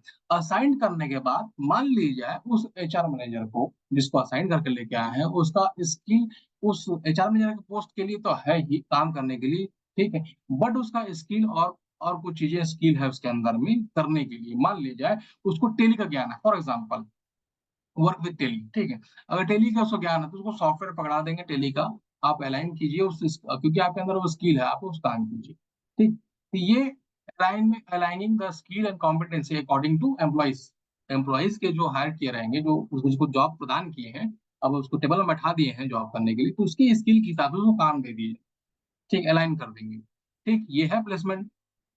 enhancing the likelihood of job performance success and satisfaction for the employees। ठीक, इससे क्या होता है, वो काम जो जानता है अगर उसको वो काम अब मान लीजिए एचआर मैनेजर के लिए लेके आए हैं उसको, और एचआर मैनेजर का पोस्ट ना दे के उसको किसी और चीज का दे दिए, प्रोडक्शन में दे दिए उसको कि आप वहां बैठेंगे अभी, आप प्रोडक्शन देखेंगे, तो वो उतने तरीके से, क्योंकि उसको ज्ञान एक्सपीरियंस स्किल सारा चीज किसमें है, एचआर पे है, एचआर से रिलेटेड है, ठीक है। तो प्रोडक्शन में क्या चलता है, किस मशीन में कैसे काम करना है, वो उसको नॉलेज नहीं है। अगर मान ली जाए गलती से अगर दे भी दिए तो वो क्या कर पाएगा, निष्पादन उसको अच्छी तरीके से कर पाएगा, परफॉर्म कर पाएगा, नहीं कर पाएगा, ठीक है। तो जाहिर सी बात है कि जिसके लिए जॉब रिक्वायरमेंट के हिसाब से हम निकाले हुए हैं और उसको लेके आए हैं, तो उसके हिसाब से उसको असाइन करेंगे, ठीक, अलाइन करेंगे। अलाइन करने के बाद क्या होगा, वो परफॉर्मेंस क्या होगा, बेस्ट देगा अपना, ठीक है, और उस काम से उसको सेटिस्फेक्शन मिलेगा, किसको, जो हायर्ड एम्प्लॉय है उसको। अदरवाइज अगर हम लोग प्रोडक्शन में भेज दें उसको तो उसको सेटिस्फेक्शन मिलेगा ही नहीं, और वो अपना परफॉर्मेंस अच्छा दे नहीं सकता, सीधी सी बात है, ठीक है। तो यहाँ वही बताया है, enhancing the likelihood of job performance success and satisfaction for the employee। मतलब परफॉर्मेंस उसका क्या होगा, बेटर होगा, क्योंकि उसकी स्किल कॉम्पिटेंसी के हिसाब से उसको रखा गया है, ठीक है, और उसको असाइन किया गया है जॉब, अब वो काम करेगा, अच्छी तरीके से काम कर पाएगा, ठीक, सबसे फैमिलाइज करा चुके हैं उसको, ठीक है। तो अपना परफॉर्मेंस क्या है, बेस्ट देगा और सेटिस्फाइड रहेगा अपने काम के प्रति खुद एम्प्लॉय, ठीक है।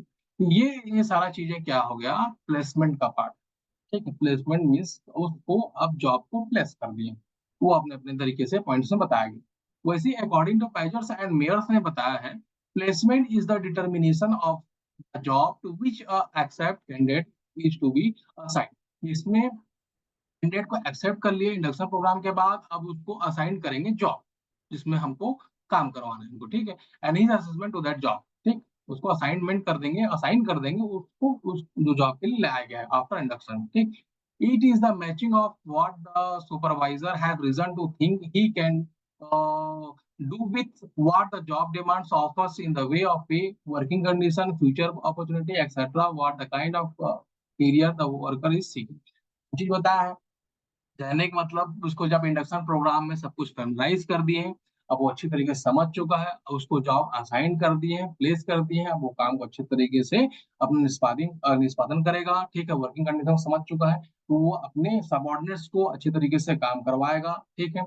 और उसको अधिक भी रहा है कि फ्यूचर उसको अपॉर्चुनिटी क्या है, क्योंकि इंडक्शन प्रोग्राम में सब कुछ उसको बता दिया गया है कि आपको करियर एडवांसमेंट का भी ये पार्ट है, आप इतना काम करेंगे, जो आपको रोल्स एंड रिस्पॉन्सिबिलिटी दिया गया है उसके अलावा इतना काम करेंगे तो आपका फ्यूचर ग्रोथ होगा, आपको दूसरा प्रभार भी दे दिया जाएगा, ठीक है। ये सारा चीज वो समझ में आ जाता है किसको, वो हायर्ड एम्प्लॉइज को, वो अच्छी तरीके से काम करता है। मीन्स प्लेसमेंट क्या है, जॉब को असाइन कर देना, ठीक, ये प्लेसमेंट है। आगे चलते हैं, implication of active placement. Affective placement कैसे होगा और क्या क्या इम्प्लीकेशन है उसके? मतलब हम पहले तो जॉब एनालिसिस करके, रिक्रूट करके, उसको सेलेक्ट करके लेके आते हैं हमारे ऑर्गेनाइजेशन में, इंट्रोडक्शन कराते हैं और लेके आ जाते हैं। लेके आने के बाद वो जो कैंडिडेट है, जो हायर्ड एम्प्लॉइज है, उसका परफॉर्मेंस मतलब कैसा है, वो कैसे पता चलेगा? अगर हम लोग एचआर मैनेजर को लेके आए हैं और उसको काम एचआर मैनेजर का दे रहे हैं और उसको रोल्स एंड रिस्पॉन्सिबिलिटी जो स्किल है उसके अकॉर्डिंगली दे रहे हैं, तो जाहिर सी बात है अफेक्टिव प्लेसमेंट है वो। अगर मान लीजिए उसको हम एचआर मैनेजर के लिए लेके आ रहे हैं बट उसको काम नहीं दे रहे हैं, किसी और डिपार्टमेंट में काम दे रहे हैं, ठीक है, तो हमारा जो प्लेसमेंट है वो अफेक्टिव नहीं रहेगा। क्यों नहीं रहेगा? क्योंकि एनवायरमेंट कुछ नहीं होगा। जैसे इसमें दिया हुआ है, अफेक्टिव प्लेसमेंट करने से ये फायदे होंगे। इम्प्लीकेशन क्या क्या? Advance job performance, employee satisfaction, reduce turnover, optimal utilization of human resource and organizational harmony. Means क्या है? जो परफॉर्मेंस बेस्ट होगा, जिस पोस्ट के लिए असाइन किया है, जो रोल्स रिस्पॉन्सिबिलिटी उस हायर्ड पर्सन को निभाना है, उसको निभाएगा, क्योंकि हम वही प्लेस किए हैं। ठीक, प्लेस तो क्या होगा, उसका परफॉर्मेंस क्या होगा, बेटर होगा। और वो अपने जॉब जॉब से जॉब के रिगार्डिंग उसको खुशी महसूस होगी, वो अच्छी तरीके से काम करेगा, तो उस एम्प्लॉइज को उस जॉब के लिए सेटिस्फाइड रहेगा हमेशा। ठीक है, वो जो मान ली जाए तो उसको जितना रोल्स रिस्पॉन्सिबिलिटी दिया गया है उसको अच्छी तरह से निष्पादन कर रहा है, तो उसको जाहिर सी बात सेटिस्फेक्शन मिलेगा। सेटिस्फेक्शन और भी कारणों से मिलता है, जैसे सैलरी मैटर करता है उसमें। ठीक है, अगर जितना काम के लिए जितना पैसा रेमुनेट हो रहा है, सैलराइड हो रहा है, तो उसको अफेक्ट पड़ेगा। ठीक है, अगर मान लीजिए जितना काम करो उससे कम मिल रहा है, ठीक है, या फिर उसको सेटिस्फाइड नहीं उस रेमुनरेशन से, उस सैलरी से, तो सेटिस्फाइड नहीं रहेगा। बहुत सारे मैटर होते हैं और भी। ठीक है, लेकिन उसको पहले से बता दिया गया ना कि ये आपका रेमुनरेशन होगा, सैलरी होगा, या आपके वेजेस होगा, ये सब पहले से बता दिए गए। उसके बाद उसको हायर किया, उसके बाद लेके आया, उसको निगोशिएट करके लेके आया। ठीक है, तो ये एम्प्लॉय सेटिस्फेक्शन ऑलरेडी होगा अगर प्लेसमेंट अच्छा है। ठीक, reduce turnover. Reduce turnover means वो अगर सेटिस्फाइड, उस जॉब में सेटिस्फाइड है, तो जाहिर सी बात है वो वहां से जाएगा नहीं, उस काम को कंटिन्यू करेगा लॉन्ग पीरियड ऑफ टाइम को। ठीक, तो प्लेसमेंट अगर अच्छा करते हैं, अफेक्टिव प्लेसमेंट होता है। ठीक है, अगर अच्छा हम लोग, ये अफेक्टिव प्लेसमेंट कैसा होगा, जिससे हमारा शुरुआत जो पोजीशन है ना, जॉब एनालिसिस वहां से स्टार्ट होगा। जो affective job analysis, affective recruitment, affective selection, affective induction, तब जाके अफेक्टिव प्लेसमेंट होगा। ठीक, तो ये टर्नओवर रेशो जो होगा बाहर जाने का, वो नहीं होगा, रिड्यूस हो जाएगा, कम हो जाएगा। जितने हमारे पास एम्प्लॉयज आएंगे वो लॉन्ग टर्म तक काम करके आएंगे, वो हाईली सेटिस्फाइड है उस जॉब से। ठीक है, तो लॉन्ग समय तक काम करके देंगे। ठीक, कुछ हादसा हो जाएगा, कुछ प्रॉब्लम होगा, तभी वो बाहर आउट होंगे। तो ये अफेक्टिव प्लेसमेंट से रिड्यूस हो जाता है टर्नओवर। किसका टर्नओवर रिड्यूस होता है? वर्क फोर्स का ना। यहाँ टर्नओवर और दूसरी टर्नओवर की बात, पैसे की बात नहीं आ रही है, मैन पावर की बात आ रही है। Turnover reduce, manpower turnover कम हो जाता है। ठीक, नेक्स्ट क्या है? Optimum utilisation of human resources. Maximum use करता है ह्यूमन संसाधन को, ह्यूमन पावर। ठीक, नेक्स्ट है organisation harmony. Organisation harmony means लक्ष्यबद्ध। लक्ष्यबद्ध हार्मनी मीन्स होता है लक्ष्यबद्ध, लक्ष्यबद्ध तरीके से काम करता है ऑर्गेनाइजेशन, क्योंकि वो अफेक्टिव बंदे को लेके आया है, वेरी हाई स्किल, ये अकॉर्डिंग टू डिमांड उसके हिसाब से लेके आया है, तो वो अपने तरीके से ही काम करेगा। तो एक लक्ष्य, एक लक्ष्यबद्ध मतलब हार्मनी मीन्स लक्ष्यबद्ध होता है, मतलब एक लक्ष्य की प्राप्ति के लिए वो काम करेगा, कंटिन्यूअल वे में काम करेगा, तो उसका परफॉर्मेंस जो होगा, ठीक, वो बेटर होगा। ठीक है, अफेक्टिव प्लेसमेंट करने से ये फायदे हैं। ठीक है, तो वही चीज को इम्पोर्टेंस के माध्यम से बताया गया। क्या महत्व है प्लेसमेंट का, क्या महत्व है, अभी जो पिछले स्लाइड में पढ़े उसको थोड़ा एडवांसमेंट करके बताया गया है, बस और कुछ नहीं है। मिटिगेटिंग एम्प्लॉय टर्नओवर, यानी एम्प्लॉय टर्नओवर रेशो है उसको मतलब बढ़ा कर रखता, कम नहीं करता, रिड्यूसेस नहीं होता। ठीक है, पहला इंपॉर्टेंट। दूसरा, रिड्यूसिंग एब्सेंटेज, मीन्स वर्किंग कल्चर उसको अच्छा मिल गया है, उसको अच्छा रोल्स रिस्पॉन्सिबिलिटी मिला है निभाने के लिए। ठीक है, तो वो क्या है, कम से कम एबसेंट होगा। हालांकि एबसेंट तो उसका लिविंग तो दिया होता है, हर कंपनी का अलग अलग होता है, जिसका लिविंग क्राइटेरिया अलग अलग होता है। CL, EL, OL मिलता है, casual leave, sick leave, OL, ये सब मिलता है उसको। ऑप्शनल लीव, ये सब कंपनी, अलग अलग कंपनी का अलग अलग होता है क्राइटेरिया। तो कुछ लोग क्या होता है, अगर वर्किंग कल्चर उसको अच्छा नहीं लगता है और उसको जॉब से सेटिस्फाइड नहीं है, तो क्या होता है, एब्सेंट मारेगा। काम उसको अच्छा लगा नहीं तो क्या करेगा? एब्सेंट ज़्यादा से ज़्यादा एब्सेंट करेगा, उसको कुछ काम हो गया तो एब्सेंट मार देगा, फिर कुछ काम होगा तो एब्सेंट मार देगा। तो ये अगर उसको अच्छी तरीके से प्लेसमेंट हुआ है, उसके जॉब सैटिस्फाइड हुआ है, अपने जॉब सैटिस्फाइड है वो, जो हायर्ड एम्प्लॉइज़ है, तो वो सीधी-सी बात वो एब्सेंट कम कर देगा। मारेगा जब उसको नेसेसरी रहेगा तो एब्सेंट करेगा ही, ठीक है? तो ये रिड्यूसिंग एब्सेंट जो है उसका रिड्यूस हो जाता है, ये इम्पोर्टेंस है। Next enhancing employees moral. इसमें एम्प्लॉयी के जो मोरल, क्योंकि उसको बहुत सारे बेनिफिट्स मिलते हैं, ठीक है? सैलरी तो मिल रहा है, ठीक? सैलरी के साथ-साथ अगर मान लीजिए आपको फैसिलिटीज़ प्रोवाइड हो रहा है, बहुत सारे ऑर्गेनाइजेशंस में होता नहीं, तो सोचते हैं कि वो ऑर्गेनाइजेशन अच्छा है, वहाँ पर चल देते हैं क्योंकि उसमें अदर बेनिफिट भी, सैलरी वो जितना देगी उतना देगी वो ऑर्गेनाइजेशंस भी, बट उसमें उसमें अलग से बेनिफिट्स भी दे रहे हैं, तो उनका मोरल डेवलप होता है, एम्प्लॉइज का मोरल डेवलप होता है क्योंकि उसको बेनिफिट्स बहुत सारे प्रदान किए जा रहे हैं। जैसे ईएसआईसी के हो गए, जैसे ईएसआईसी जो होता है, जो वर्कर ग्रेड के होते हैं उनको ईएसआईसी दिया जाता है वर्कर ग्रेड को। इसका 21,000 पेमेंट से कम हो, यानी कि लास्ट जो हो 21,000 होता है। 21,000 से ऊपर उसको ईएसआईसी एनरोल नहीं होता, ठीक? पीएफ किसी को भी एनरोल होता है। पीएफ का जो प्रोविडेंट फंड जो होता है वो सबको, जितने भी एम्प्लॉइज हायर किए वो सबको अलग-अलग क्राइटेरिया जो उनका बेसिक होता है, बेसिक के हिसाब से उनको होता है। बेसिक मान लीजिए 10,000 बेसिक है किसी का या 20,000 बेसिक है, 12% उसमें पीएफ का जो एनरोल होता है 12% उसको एनरोल किया जाता है, ठीक है? 12% यानी कंपनी देती है, 12% उसका जो बेसिक होता है उससे कटता है और वो पीएफ में जाकर जमा होता है, जो कि आपके रिटायरमेंट के समय आपको मिलता है। तो ये बहुत सारे बेनिफिट्स देते हैं। तो इससे क्या होता है, एम्प्लॉइज का मोरल एनहांस होता है, इंक्रीज होता है, ठीक है? और ईएसआईसी की बात करते हैं तो ईएसआईसी जो होता है 21,000 का पेमेंट लार्जली है, उसको ईएसआईसी होता है, उसके बाद उसको ईएसआईसी नहीं दिया जाता, जिसका पेमेंट 25,000 30,000 उसको ईएसआईसी काम नहीं होता। उसको मेडिकल फैसिलिटीज दिया जाता है, वो हायर मतलब उस पोस्ट में आ गया, उसको मेडिकल फैसिलिटी कंपनी द्वारा प्रोवाइड किया जाता है, ठीक है? इससे क्या हुआ, एम्प्लॉइज का मोरल डेवलप हुआ। नेक्स्ट है ensuring employee safety and reducing accident, क्योंकि सेफ्टी के बारे में भी ध्यान रखा जाता है, ठीक है? सेफ्टी क्या है, जैसे अभी थोड़ी देर पता बताया कि कुछ मैन्युफैक्चरिंग कंसर्न होगी, उसमें हेलमेट्स लगाना, ठीक है? और उनका ग्लव ग्लव लगाना और सेफ्टी शूज पहनना, जैकेट पहनना, ठीक है? ये सारा चीज सेफ्टी फीचर को रखना, गाड़ी कितनी मात्रा में चलाएंगे, कितना स्पीड होना चाहिए, ठीक है? जब वो वहाँ जहाँ काम कर रहे हैं वहां पर क्या क्या सेफ्टी होना चाहिए, ये सारा चीज उसको किया जाता है। इससे क्या होता है, एक्सीडेंट रिड्यूस होता है।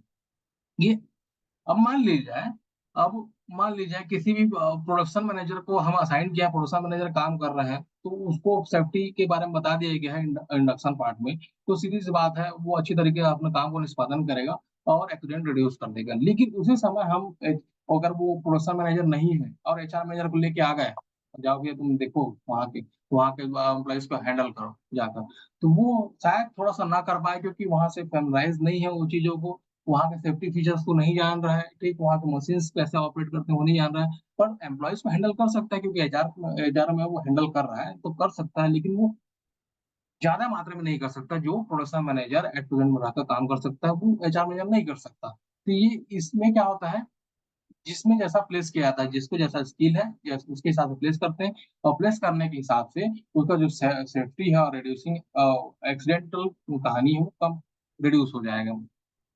नेक्स्ट है इम्प्रूविंग ह्यूमन रिलेशनशिप अच्छा कब, जब इंडक्शन पार्ट में आपको बताया गया है कि सबसे रिलेशन आपको इंट्रोड्यूस कराया जाता है, ठीक है? ऊपर से भी नीचे से, जिस पोस्ट के लिए आप हायर किया गया है उसके ऊपर वाले को भी नीचे वाले को भी सबको आपको इंट्रोड्यूस कराया जाएगा।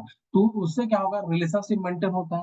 आप जॉब असाइन कर चुके हो, आप जॉब को आपको प्लेस कर दिया गया है, प्लेस करने के बाद क्या है आपको क्योंकि इंट्रोडक्शन तो हो चुका है उससे, तो आपको जब फर्स्ट डे आप काम करने आएंगे तो उससे अच्छे तरीके से बात करेंगे और रिलेशन अच्छा बनेगा आपका, तो रिलेशन जो है आपका दूसरे सबऑर्डिनेट से या अपर या लोअर होगा, उससे आपको इम्प्रूविंग होगी। ये प्लेसमेंट का इंपॉर्टेंस है। Avoiding misfit. कुछ क्या होता है, हम सोचे हैं जिस जॉब के लिए असाइन किए हैं, लेकिन कभी कभी क्या होता है फिट नहीं हो पाता, उसकी स्किल हमारे जॉब को रिक्वायरमेंट है, जो जॉब को स्किल चाहिए, ठीक, उसके हिसाब से उसका स्किल मैच नहीं करता, कभी कभी ऐसा होता है। तो लेकिन हम प्रॉपर प्लेसमेंट किए हैं, प्रॉपर रिक्रूट करके लेके आए हैं, तो ये जो मिसफिट है एम्प्लॉयज का और जॉब का जो फिटिंग, वो अवॉइड हो जाता है, हट जाता है, क्योंकि हम सब कुछ प्रॉपर वे में करके आए हैं। हमको जिस जॉब का जैसा रिक्वायरमेंट है, जैसा उसको रोल और रिस्पॉन्सिबिलिटी निभाना है, जो हमको स्किल चाहिए, उसके हिसाब से ही हम सोच के लेके आए हैं बाहर से, ठीक? तो जो मिसफिट का मामला है, अवॉइड हो जाता है, हट जाता है, क्योंकि प्रॉपर प्लेसमेंट होने से, ठीक? नेक्स्ट है फैसिलिटेटिंग अचीवमेंट ऑफ ऑर्गेनाइजेशन गोल। ज़ाहिर-सी बात है, हम अच्छी तरीके से प्लेसमेंट किए हैं, तो हमारा जो ऑब्जेक्टिव्स ऑर्गेनाइजेशन का जो ऑब्जेक्टिव्स है, उसको तो अचीव करके देगा, उसी के लिए हम उसको लेके आए हैं। उसी के लिए जैसा हमको स्किल चाहिए, तो वैसे ही स्किल के कैंडिडेट को हायर करके लेके आए हैं, तो हमारा ऑर्गेनाइजेशन का गोल अच्छे तरीके से अचीवमेंट होगा।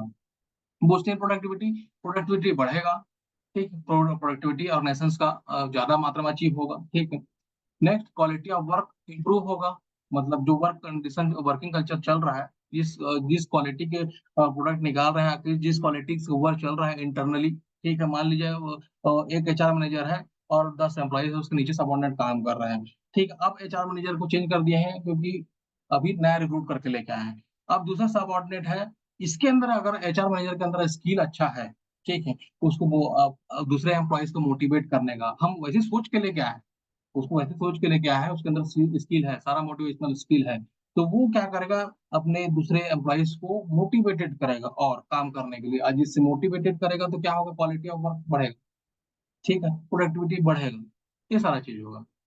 नेक्स्ट क्या है, फैसिलिटेटिंग करियर डेवलपमेंट, उनका करियर डेवलपमेंट होगा, ठीक? ये सारा चीज़ क्या है, प्लेसमेंट का इम्पोर्टेंस है, जो ऊपर ही पढ़े हैं हम लोग इम्प्लीकेशन में। ये इससे फ़ायदे हैं, एक्चुअल प्रॉपर प्लेसमेंट करने के।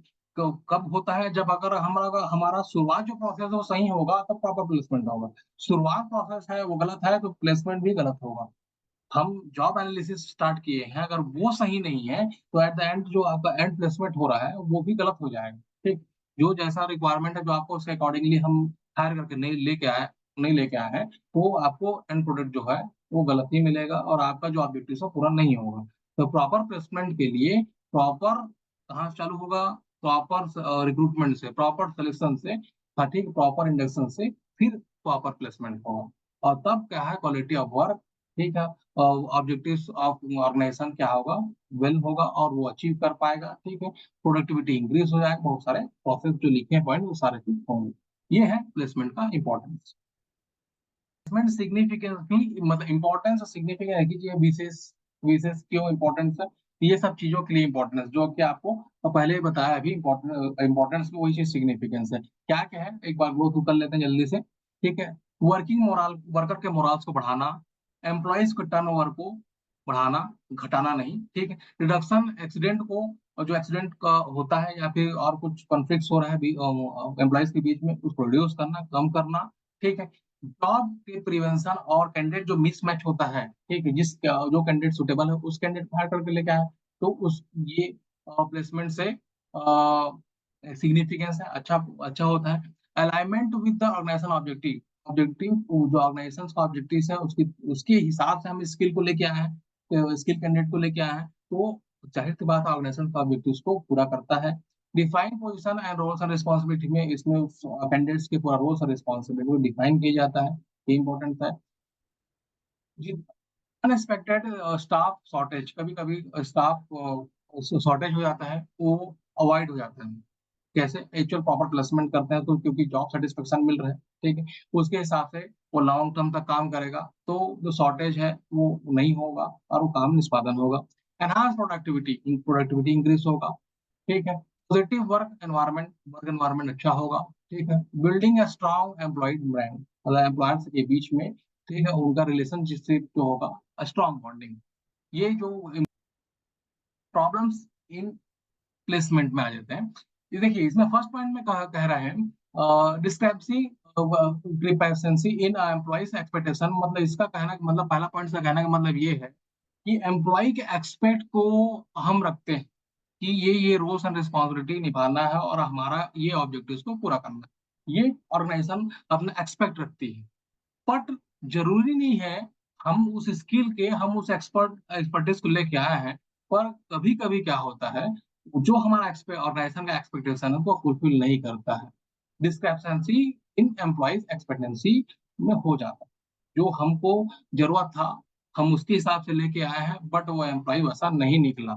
ये प्रॉब्लम हो सकता है प्लेसमेंट में। मिसमैच ऑफ जॉब एक्सपेक्टेशन, ठीक है, जैसे ऊपर बताया वैसे ही जॉब एक्सपेक्टेशन जो एम्प्लॉइज़ जो जॉब्स एक्सपेक्ट करता है, जैसे ऊपर वाले पॉइंट्स में क्या है, ऑर्गनाइज़ेशन जैसा एक्सपेक्ट करता है उसके हिसाब से एम्प्लॉयी नहीं होता, ठीक? दूसरा पॉइंट में क्या है, मिसमैच ऑफ जॉब एक्सपेक्टेशन जिसमें क्या है कि जैसे एम्प्लॉयी सोचता है कि मुझे जॉब में ये रोल रिस्पॉन्सिबिलिटी मिलेगा और मिलना चाहिए और उस काम को मैं करूँगा जाके वहाँ, तो कभी-कभी वो मिसमैच हो जाता है। ये प्रॉब्लम हो सकता है प्लेसमेंट के दरमियान, गलत तरीके से प्लेसमेंट कर दिए जाए तो, ठीक?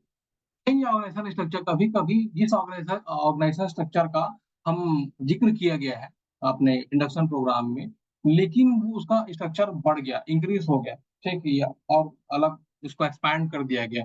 तो अगर ऑर्गेनाइजेशन स्ट्रक्चर कम या ज़्यादा दोनों वे में, तो जो एक्चुअल प्लेसमेंट किया गया है किसी एम्प्लॉइज़ को, उसको भी दिक्कत होगा। अगर मान लीजिए ऑर्गेनाइजेशन स्ट्रक्चर मान लीजिए 10 एम्प्लॉयी को उसको टैकल करना है, वहाँ 20 एम्प्लॉयी अगर को टैकल करना पड़ा, तो उसको सीधी-सी बात है उसको थोड़ा-सा प्रॉब्लम होगा।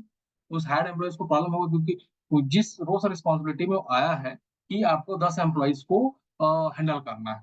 अब मान लीजिए ऑर्गेनाइजेशन स्ट्रक्चर अचानक से बढ़ गया, तो प्रॉब्लम क्रिएट होगा उसको क्योंकि वो 10 एम्प्लॉयी की कैपेबिलिटी है उसको हैंडल करने के लिए, बट उसको अब 20, 25, 30 को करना पड़ रहा है। तो ऑर्गेनाइजेशन स्ट्रक्चर जब चेंज होता है, तो उसके हिसाब से भी प्लेसमेंट को हमारा प्रॉब्लम हो सकता है। और क्या हो सकता है? Inadequate orientation and training. अगर प्रॉपर हम ट्रेनिंग और उसको ओरिएंटेट नहीं की, यानी इंडक्शन अच्छी तरीके से इंट्रोड्यूस नहीं कराया, प्रॉपर ट्रेनिंग नहीं दीजिए है, नहीं किए हैं, किसी एम्प्लॉइज़ को किसी और दूसरे एम्प्लॉइज़ के बारे में नहीं बताया है या फिर किसी मशीन्स के बारे में उसको नहीं बताया है या प्रॉपर उसको ट्रेनिंग नहीं दिया गया है, तो उसको प्रॉब्लम होगा, ठीक है? और culture misfit means culture environmental culture, business का इंटरनल एनवायरमेंटल कंडीशन, वो भी अगर उस जो हायर्ड एम्प्लॉइज़ है अगर पसंद नहीं है उसको, ठीक है? तो मान लीजिए बहुत सारे अलग-अलग बिहेवियर का अलग-अलग पर्सनैलिटी ट्रेट्स के ह्यूमन बीइंग्स होते हैं और वो हायर्ड रहते हैं, ठीक है? किसी को कम बात करना, किसी को ज़्यादा बात करना, ठीक है? किसी को गॉसिप करना फालतू-फालतू का, किसी को और कुछ करना, ये सारा चीज़ रहता है। तो जो हायर्ड एम्प्लॉइज़ है, वो उस कल्चर में फिट है कि नहीं, वो उससे कुछ प्रॉब्लम क्रिएट हो सकता है प्लेसमेंट। मान लीजिए जो आया हुआ है उसको ज़्यादा बात करने वाले पसंद नहीं है और कोई एम्प्लॉयी वहाँ सबार्डिनेट ऐसे हैं जो ज़्यादा कान खा रहा है, ठीक है? तो ऐसे एम्प्लॉयी से उसको इरिटेट होगा, ठीक है? तो ये कल्चरल मिसफिट हो सकता है, अगर वहाँ का कल्चर अच्छा ना हो तो। इनअफेक्टिव कम्युनिकेशन अगर कम्युनिकेशन उन लोगों के बीच में बॉन्डिंग अच्छा नहीं है, कोऑर्डिनेशन ठीक नहीं, कम्युनिकेट नहीं कर रहे हैं एक-दूसरे से, तो प्रॉब्लम हो सकता है। Lack of career advancement opportunity भी हो सकता है। कभी-कभी हम जो बताया है कि आपको यही करियर एडवांसमेंट मिलेगा, लेकिन उसको जॉब प्लेस कर दिए हैं, उसके बाद कोई नहीं, कुछ नहीं, कोई करियर एडवांसमेंट नहीं है, ना उसको स्किल को डेवलप किया जा रहा है, ना और कुछ। तो ये सब प्रॉब्लम प्लेसमेंट में हो सकता है, ठीक है? Job placement effectiveness means job placement को इफेक्टिव कैसे बनाएँ और जॉब रोटेशन, पहला जॉब रोटेशन मीन्स आपको जॉब एचआर का हायर कर दिया गया according to your skill, knowledge, experts के हिसाब से आपको असाइन कर दिया गया है। मा नहीं पर उसका रोल्स और रिस्पॉन्सिबिलिटी के साथ असाइन किया है और वो काम को कर रहा है। बट उसको कुछ और स्किल को डेवलप करके उसको उस जॉब को जिस एचआर मैनेजर पोस्ट के लिए हायर है, उसको कुछ और इंचार्ज बना दिया जाए। उसको मान लिया जाए और जो भी ऑर्गेनाइजेशन में रन हो रहा है उसका कुछ इंचार्ज बना दिया। उसके स्किल के अकॉर्डिंग ये जॉब रोटेशन होता है। या मान लीजिए फॉर एग्जांपल मुझे असाइन किया गया है यूनिवर्सिटी में आप लोगों को पढ़ाने के लिए एज़ असिस्टेंट प्रोफेसर, ठीक है? लेकिन अगर मुझे और कुछ काम दे दिए जाए, मेरी स्किल को देखकर या फिर मेरे स्किल को ऑलरेडी डेवलप कर कुछ काम दे दिए जाए, मान लीजिए नोटशीट चलाने का काम दे दिया जाए या फिर दूसरे डिपार्टमेंट का इंचार्ज बना दिया जाए, ये मेरे स्किल पे डिपेंड करता है और उनके कार्य देने पे डिपेंड करता है। इससे क्या होगा प्लेसमेंट बहुत ज़्यादा इफेक्टिव बनता है। जॉब रोटेशन करने से इफेक्टिव बनता है। मैं बहुत सारी चीज़ों को सीख जाऊँगा। उस डिपार्टमेंट के जो नोट शीट कैसे लिखते हैं और कैसे दूसरे डिपार्टमेंट में कैसे निष्पादन कार्य कैसे निष्पादन हो रहा है, ये सारी चीज़ें को मैं समझ जाऊँ। तो क्या होगा मेरे लिए बेनिफिट्स होगा और अपने करियर को एडवांसमेंट करने के लिए। तो जॉब रोटेशन क्या है? जॉब प्लेसमेंट को इफेक्टिव बनाता है। टीम वर्क, दूसरा क्या है टीम वर्क। टीम वर्क आप सुनते आ रहे हो फर्स्ट सेमेस्टर से टीम वर्क मतलब टीम के साथ काम करने से जो जॉब है वो जो उसमें असाइन किए हैं वो इफेक्टिव हो गई। ठीक, नेक्स्ट ट्रेनिंग एंड डेवलपमेंट अगर उसको प्रॉपर ट्रेनिंग दे रहा है आफ्टर प्लेसमेंट, उसको ट्रेनिंग दे रहा है कि आपको ये रोल्स एंड रिस्पॉन्सिबिलिटी है और इसको आपको ट्रेनिंग दी जाता है, ये काम आपको करना है, तो उसको प्रॉपर ट्रेनिंग एंड उसको देने से क्या होगा अच्छी तरीके से काम को निष्पादन करेगा। तो तो उसका खुद का डेवलपमेंट भी होगा और ऑर्गेनाइजेशन का अचीवमेंट भी होगा जो उसका ऑब्जेक्टिव्स है। Job enrichment, job enrichment means कि असाइन करना, किसको असाइन करना, जिस पोस्ट में है उसको और कुछ और जॉब असाइन कर देना, एनलार्ज कर देना। ठीक, मान लीजिए एचआर मैनेजर के पोस्ट पे है, उसको किसी और क्योंकि उसका स्किल बेस्ट है इसलिए उसको असाइन किया जाएगा, अदरवाइज नहीं किया जाएगा। तो अगर समझ में आ रहा है रिक्रूटर को कि समझ में आ रहा है कि वो जॉब एचआर मैनेजर के पोस्ट को संभाल रहा है उसको, लेकिन वो और अच्छे से संभाल सकता है क्योंकि उसकी स्किल अच्छा है, तो वो उसको जॉब एनरिच कर देगा, उसको और दूसरा जॉब भी पकड़ा देगा और सैलरी भी हाई करेगा अकॉर्डिंग टू दैट। ठीक है, तो ये जॉब एनरिचमेंट कहलाता है, ये इफेक्टिवनेस है, जॉब प्लेसमेंट इफेक्टिवनेस है। एम्पावरमेंट, ग्रोथ के लिए, उनके ग्रोथ के लिए, डेवलपमेंट के लिए, उसको एम्पावर करने के लिए, आगे बढ़ने के लिए भी काम होता है जॉब प्लेसमेंट, ये इफेक्टिवनेस है। मेंटरशिप प्रोग्राम, कुछ ऐसे प्रोग्राम्स उसको रखते हैं ताकि उसकी स्किल्स डेवलप हो जाए। ठीक है, उससे भी जॉब इफेक्टिव होता है। फीडबैक मैकेनिज्म, जिस जॉब के लिए असाइंड हुआ है उससे उसको वो उस काम कर रहा है तो क्या होगा, रिक्रूटर उसे फीडबैक भी लेगा। ठीक, फीडबैक से आपको समझ में आएगा कि वो सेटिस्फाइड है कि, ठीक, अदरवाइज सेटिस्फाइड नहीं है तो क्यों सेटिस्फाइड नहीं है, उस फीडबैक से पता चलेगा। इससे जो हमारा जो जॉब प्लेसमेंट क्या है उसको अफेक्टिव तरीके से कर सकते हैं। ठीक है, मान लीजिए किसी से वो डिमोरलाइज है, ठीक है, तो हम फीडबैक से जानेंगे तो उसको रिकवर करने की कोशिश करेंगे और उसको फुलफिलमेंट करेंगे। ठीक, करियर प्लानिंग, उसके स्किल के अकॉर्डिंगली उसे करियर को डेवलप कर सकते हैं, उसको आगे बढ़ाने के लिए एक रास्ता दे सकते हैं और जिस तरह के उस स्किल है उसमें और एनहेंस कर सकते हैं उसके स्किल को, और कुछ ट्रेनिंग वगैरह देकर ठीक है, तो ताकि वो और अच्छे तरीके से दूसरे रास्ते में भी, दूसरे करियर पाथ में भी जा सके, ग्रो कर सके। ठीक, तो ये सब क्या है, जॉब प्लेसमेंट इफेक्टिव बनाने का तरीका है। ठीक।